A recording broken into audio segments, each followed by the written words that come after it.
തിരുവനന്തപുരത്ത് മോഷണക്കുറ്റം ചുമത്തി ദളിത് യുവതിക്ക് നേരെ പോലീസിന്റെ ക്രൂരതയെന്ന് പരാതി. പേരൂർക്കട പോലീസിനെതിരെ നെടുമങ്ങാട് പനയമുട്ടം സ്വദേശി ബിന്ദുവാണ് പരാതി നൽകിയിരിക്കുന്നത്. ബിന്ദു ജോലിക്ക് നിന്ന വീട്ടിൽ നിന്ന് സ്വർണ്ണമാല കാണാതായിരുന്നു. വീട്ടുകാർ നൽകിയ പരാതിയെ തുടർന്ന് സ്റ്റേഷനിൽ എത്തിച്ച് പീഡിപ്പിച്ചുവെന്ന് ബിന്ദു പറയുന്നു.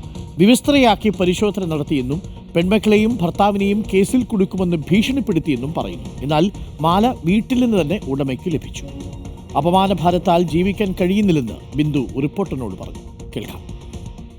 വട്ടപ്പാറ ബൈജു എന്ന് പറഞ്ഞ സാറാണ് എന്നെ വിളിക്കുന്നത്. ഞാൻ അവിടെ ചെന്നപ്പോൾ ഈ പരാതി കൊടുത്തവർ SIയുടെ അടുത്തിരിക്കണം. ഞാൻ ചെന്ന് മാഡം, അപ്പോഴേ SI പറഞ്ഞു ഇവരെ മാല കണ്ടില്ല എന്ന് പറഞ്ഞു. ഞാൻ പറഞ്ഞു ഞാൻ എടുത്തിട്ടില്ല മാഡം, അങ്ങോട്ട് നീങ്ങിയിട്ടടി എന്ന് പറഞ്ഞു.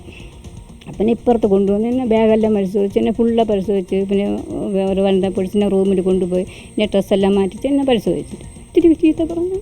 അവർ വണ്ടിയിലാണ് ഇവിടെ എന്നെ കൊണ്ടുവരികയും കുറച്ച് നേരം ഇങ്ങനെ ഇരിക്കുമ്പോൾ എന്നെ വീണ്ടും വിളിക്കും ചോദ്യം ചെയ്യാൻ.